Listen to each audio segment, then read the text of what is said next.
desarrollo económico en Aragón no serían posibles, o al menos 2010-2011.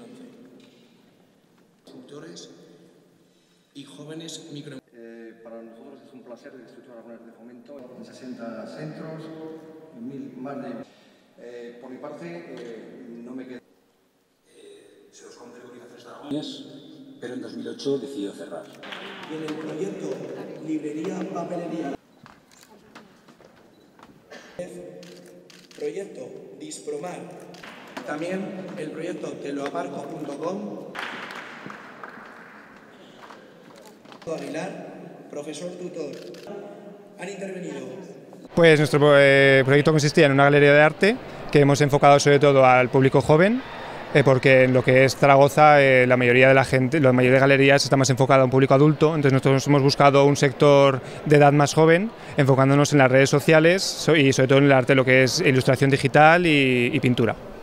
Pues nuestro proyecto es de una empresa que es, el proyecto en sí es dar capacidad a los grupos musicales aragoneses de poder potenciarse gracias a salas de ensayo, gracias a conciertos y demás. La cosa que para poder nosotros, por así decirlo, subvencionar ese proyecto y dar oportunidad a los grupos aragoneses, tenemos como lo que es una explotación hostelera.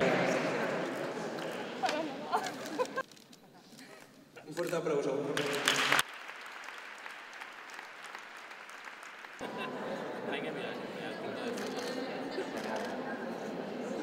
Hoy, después de un proceso en el que habéis participado de emprender, de crear, de innovar, un proceso en el que han participado más de 4.000 alumnos en 132 talleres, donde pues, diferentes expertos pues, os han hablado sobre negocio, sobre técnicas de creatividad, sobre innovación, sobre estrategias de mercado, sobre rentabilidad económica y financiación.